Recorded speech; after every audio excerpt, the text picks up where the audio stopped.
어렵네요. 되게 많네요. 여러 가지 문제들이 이거 좀 복합적으로. 핸드폰 검사, 뭐 옷장 검사 이런 건 봤는데 오늘 최초로 팬티 검사가 나왔거든요. 그래서 그렇게까지 이렇게 하셨던 이유가 있을까요? 결혼 생활이 거의 관계가 별로 없었어요. 그리고 이제 이쪽으로 이사 와서도 그 여성 이렇게 체크하는 거 있잖아요. 배란 그런 거에도 거의 8개월 동안 아무 하트가 하나도 없는 거예요. 그래서 저도 기분이 안 좋고 그럴 때는 남편이 들어와도 투명인간 취급을 같이 했던 것 같아요. 서로.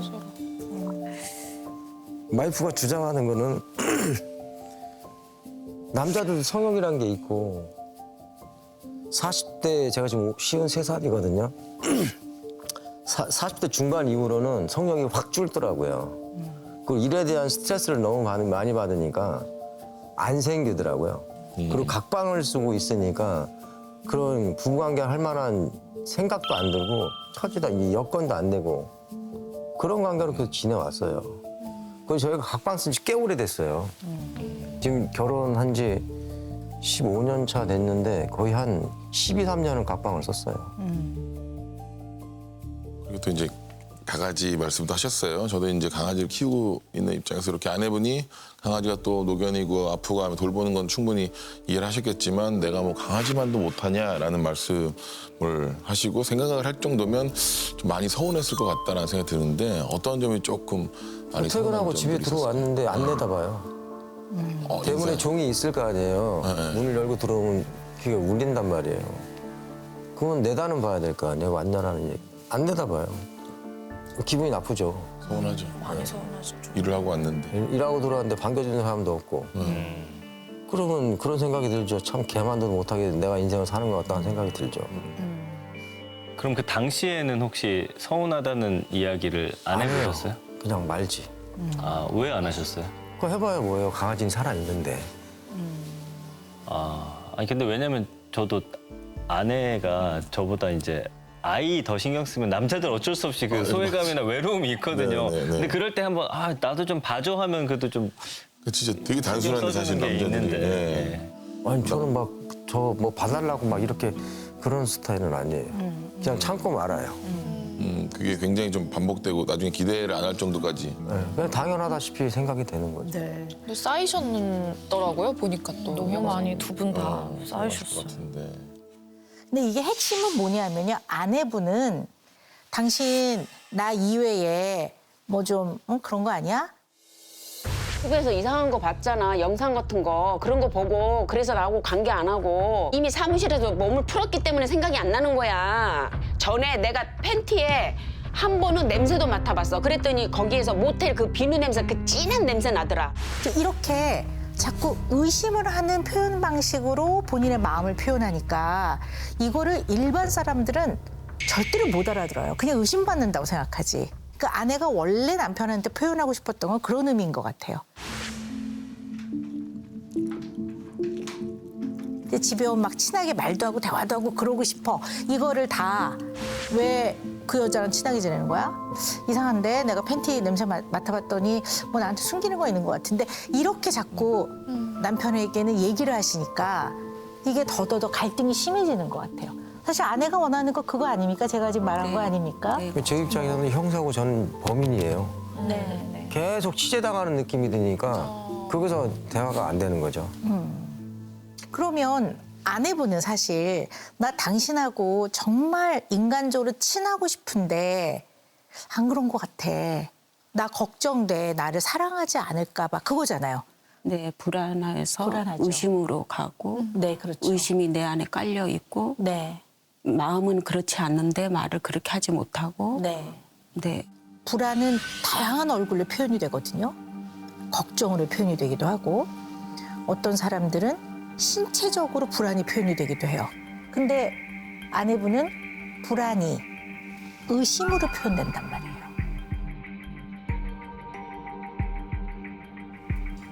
그리고 우리 아내분을 쭉 오늘 말씀하시는 것도 그렇고 영상을 이렇게 보면요. 남편을 의심할 때는 굉장히 강력하게 자기 의견을 잘 얘기하세요. 자기 옆에 여자들은 나를 다 싫어해. 그러면 그 여자들 너도 마음에 네가 싫어하는 사람 그 싫어. 여자들 마음의 속셈이 깨끗하지가 않다라는 거잖아. 근데 그거 이외에 일반 생활에서는 의견 표현하는 거 굉장히 힘들어하세요. 물 줄까? 그러면 무슨 생각이 드냐면 이 아내분은 상대방과 갈등이 생기거나 뭔가 마음이 힘들거나 뭔가 뭐 하고 싶은 얘기가 있을 때 이렇게 상대를 의심하면서 약간 궁지에 몰아야지만 자기 주장을 분명하게 하는구나. 그러지 않고는 자기 의견을 얘기하는 걸 상당히 힘들어하시는 분이구나. 이런 생각이 좀 들었거든요. 그 왜 그럴까라고 생각을 해보면 어릴 때 성장 과정에서 의견이나 감정을 수용받아 보지 못한 사람들이 이래요. 어떻게 생각하세요? 맞아요. 제가 어렸을 때 엄마한테 자라면서 많이 혼나고 인정해주지 않았던 것 같아요. 그리고 제가 하는 거는 다 틀렸고 저희 집안의 엄마로서 좀 아이들, 형제들이 인정받기를 갈급했었어요. 네. 그러시군요. 근데 이해가 좀 됩니다. 제가 왜 여쭤봤냐면요.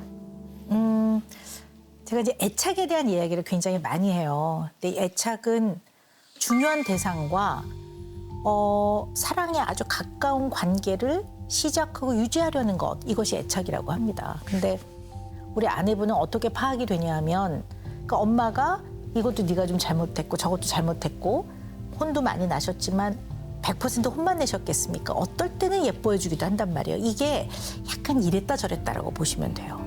굉장히 불안해요, 기본적으로. 엄마가 나를 사랑하나? 어떨 땐 사랑하는 것 같고 어떨 땐 그렇지 않은 것 같고 그래서 사랑을 받기 위해 내지는 사랑을 확인하기 위해서 굉장히 과도하게 이 사랑에 매달리고 사랑을 확인하려 들어요. 그래서 되게 이제 이러한 불안정 애착 패턴 중에서도 집착형이라고 얘기를 하는데요. 이분들은 사랑에 굉장히 집착해요. 사랑하느냐 아니냐 뭐 이거에 굉장히 이제 매달리는데요. 혼자 있으면 굉장히 불안해요. 외롭고. 네, 그래서 기본적으로 내가 믿고 신뢰하고 좋아하는 사람한테 굉장히 매달려요. 네, 사랑을 많이 갈구하기도 하고요. 네, 어떠세요? 아닌데. 안 그러세요? 네. 어떻다고 생각하세요, 본인은? 저 혼자 잘 있고요. 네. 결혼 전에도 혼자 잘 있었고. 근데 이번에 이렇게 된 거예요. 뭐 갱년기, 또 남편에 대한 약간 배신감, 강아지 더 죽고 나서 이게 복합적으로 몇 원래 달. 그런 면이 있었다고 봅니다. 저 원래. 안에. 네. 네. 근데 이 애착 패턴이 다시 작동되고 활성화되는 거는 늘 의미 있고 중요한 대상과의 관계에서 재현되거든요. 그러니까 그냥 성인이 돼서 혼자 지낼 때는 그냥 혼자 지낸 거예요.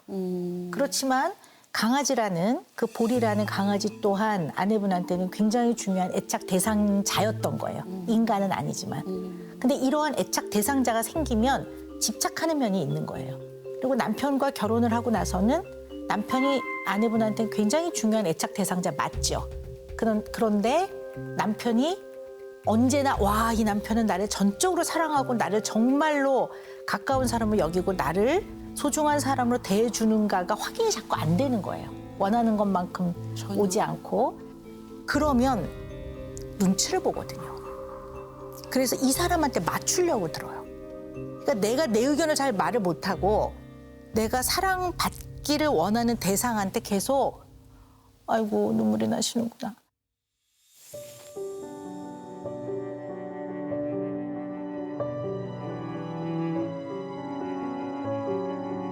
네, 눈치를 보게 되는 거죠. 그래서 보면 남편과의 관계에서도 굉장히 평소에 눈치를 보고 있다가 어떨 때는 확 남편을 궁지에 몰아서 내가 굉장히 기분 나쁘고 속상하고 너한테 이런 걸 원한다라는 본인의 의견과 주장을 하시더라고요. 결혼해서 이틀이 멀다고 맨날 싸워서 저희 신랑하고. 그러면 내가 왜 자꾸 이 사람 눈치를 보지? 이 사람이 기분 좋으면 내가 기분 좋고 이 사람이 기분 나쁘면 내가 기분 나쁘고 이분이 화내면 나도 화나고 이분 따라 사는 제가 이상할 정도로 싫었어요. 내가 오죽했으면 자기 빨래 벗어놓으면은 정말 전에 내가 팬티에 한 번은 냄새도 맡아봤어. 그랬더니 거기에서 모텔 그 비누 냄새, 그 진한 냄새 나더라. 참 비누 냄새야. 쳐버리겠다. 끝까지 감추고 끝까지 숨기고 끝까지 안 솔직해 너는. 너는 끝까지 감출 거야. 너는 끝까지 찾아내봐봐.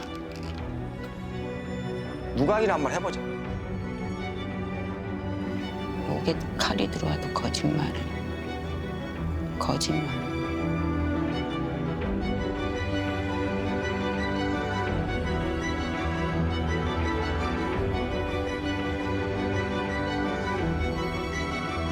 내가 바보 멍충이 같은 년이네.